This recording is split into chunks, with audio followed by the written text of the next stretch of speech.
Hi friends, welcome to my YouTube channel. সকল দর্শক বন্ধুকে আবারও স্বাগতম জানাচ্ছি আমার ইউটিউব চ্যানেলে। আর যা নতুন বন্ধু তাদেরকে আমন্ত্রণ জানাচ্ছি চ্যানেলটি সাবস্ক্রাইব করে পাশে থাকার জন্য। Here I am requesting to my all of new viewers and friends whose are just now connected through this YouTube or cooking video. Please subscribe my YouTube channel and stay connected. And if you guys are enjoy my cooking video of any of part, please don't hesitate to give a like and share with the others. আমার রান্না video যদি ভালো লেগে থাকে সেক্ষেত্রে বিনীত অনুরোধ জানাচ্ছি ভিডিওটি লাইক এবং শেয়ার করে পাশে থাকার জন্য।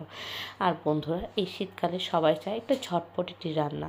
তো আজকে আমার উদ্দেশ্য হচ্ছিল চিকেনের একটি ঝটপটিটির রেসিপি, যেটা কিনা আমরা করেছি খুবই সামান্য কিছু উপকরণ দিয়ে এবং প্রেশার কুকারে, very easy and PC way. So friends, today's we are presenting a very delicious and tempting it's a chicken recipe. তো বন্ধুরা, আজকের রেসিপিটি হচ্ছিল কাটা মশলা দিয়ে একটি ঝটপট চটজলদি একটি মজাদার চিকেন কারি রেসিপি। তো আশা করি রেসিপিটি আপনাদের ভালো লাগবে এবং কেমন লাগলো অবশ্যই আমাদেরকে মন্তব্য সেকশনে জানাবেন, কারণ তোমাদের মন্তব্যগুলো সবসময় আমাদের উৎসাহের কারণ হয়ে থাকে। তো আর কথা না বাড়িয়ে চলুন তাহলে শুরু করি। তো এখানে আমি নিয়ে নিচ্ছি 1 কেজি চিকেন এবং চিকেনটাকে আমি ভালো করে ধুয়ে পরিষ্কার করে নিয়েছি। এটার বাড়তি করে বলার এখানে কিছুই নেই। আর আমি এখানে কী কী কাটা মশলা নিচ্ছি সেটা দেখে নেব। সেটা হচ্ছে নিয়েছি টমেটো, 2টো টমেটো নিয়েছি, 2টো পেঁয়াজ নিয়েছি গোটা কয়েক মিক্সচার। আমি এখানে 7 থেকে 8টা শুকনো লঙ্কা গরম জলে ভিজিয়ে দেন হচ্ছে এটাকে উঠিয়ে রেখে দিয়েছি। রসুন আদা দিয়েছি সর্ষের তেল।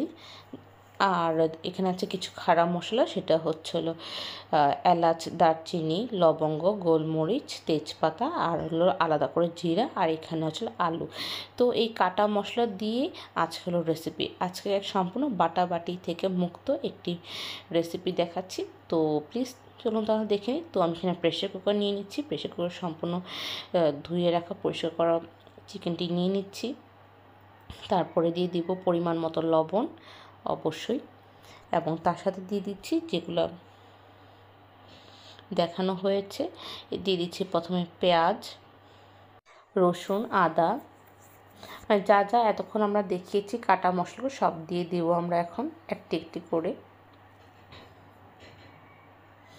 এখানে আদা কুচি দিচ্ছি আর রসুনটাকে আমি আস্ত কোষ হিসেবে ব্যবহৃত করছি। দিয়ে দিচ্ছি শুকনো লঙ্কা, এখানে আমি বেশ খানিক দিয়েছি কারণ আমরা ঝাল প্রিফার করি বলে। আর এটা কিন্তু আমরা জলে ভিজিয়ে রেখে দেন দিয়েছি গরম জলে, যাতে এখানে এটা মেল্ট হয়ে যায়। দিয়ে দিচ্ছি জিরে, দিয়ে দিচ্ছি টমেটো, একটু মোটা মোটা করে দিচ্ছি কারণ এটা পরে এটা নরম হয়ে যাবে, তখন এটা ঝোল আকারে পরিণত হয়ে যাবে। আর দিয়ে দিচ্ছি খাড়া মশলা, যেটা বলেছি এলাচ, দারচিনি, তেজপাতা, লবঙ্গ।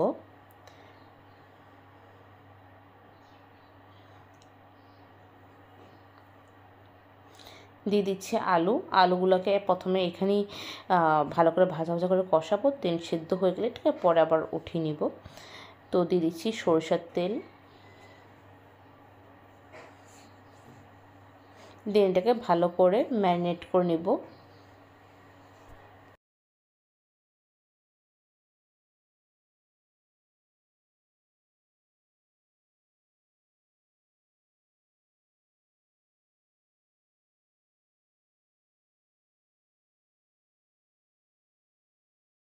এভাবে বেশ খানিক্ষণ তলিত মথিত করে ম্যারিনেট করার পর এখন আমি দিয়ে দিচ্ছি চুলোতে আমি এখানে 10 থেকে 15 মিনিটের মধ্যে এভাবে করে ভাজা ভাজা করে নিব, এপিঠ ওপিঠ করে নাড়িয়ে।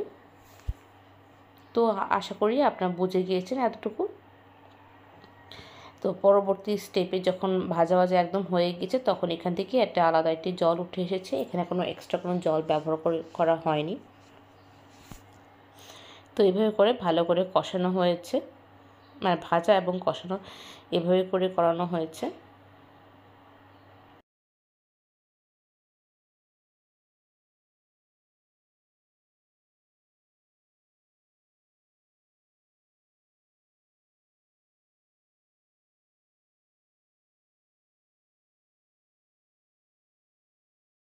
এভাবে আরও 15 থেকে 20 মিনিট কষানোর পর আমরা এটাকে কুকারটাকে লক করে দিব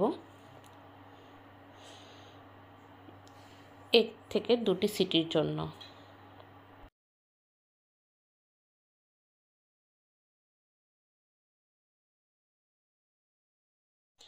তো আফটার দ্যাট আমরা যেটা দেখতে পাচ্ছি এখানে সব কিছু এখন জমে রয়েছে। তো আমি এখন এখান থেকে আলুগুলোকে বিভক্ত করে নেব, কারণ আলুগুলো এই পর্যায়ে সেদ্ধ হয়ে গিয়েছে। আর যেহেতু এটা কক মানে চিকেনের মধ্যে এটাকে শক্ত মুরগি বলে এটাকে বলা হয়, তো এটা একটু শক্ত থাকে এবং এটা একটু কষা এবং সেদ্ধ হতে একটু টাইম টেকিং। তো এখানে আমি আলাদা করে এটাকে আবার একটু কুক করে নেব। তো আলুগুলোকে বিভক্ত করার পর আমি আবার এটাকে সিটিতে লক করে দিচ্ছি সেদ্ধ হবার জন্য। আর বাই দিস টাইমে যেই শুকনো মরিচগুলো দেখেছিলাম এটাকে আমি এভাবে করে মেল্ট করে দিচ্ছি, দেখতেই পাচ্ছেন।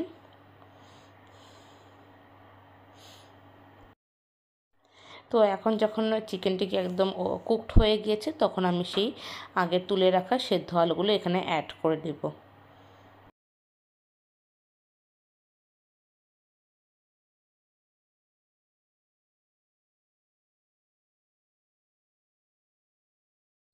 এই পর্যায়ে আমি সামান্য জাস্ট 1 চামচ মতো জল দিয়েছি।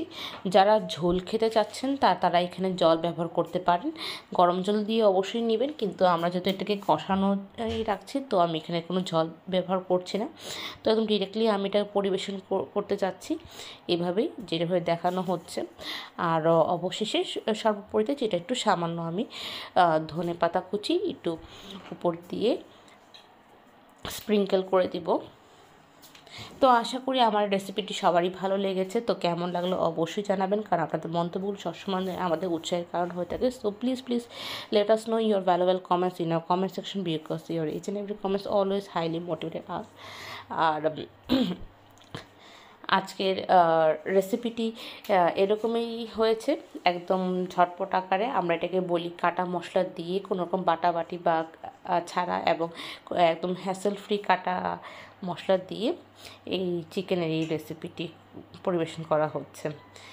তো আজকের রেসিপিটি এতটুকুই রইলো। আবারও দেখা হবে অন্য একটা রেসিপি নিয়ে, অন্যরকম কথোপকথন নিয়ে। ততক্ষণ পর্যন্ত সুস্থ থাকুন, ভালো থাকুন, take care, tata, bye by.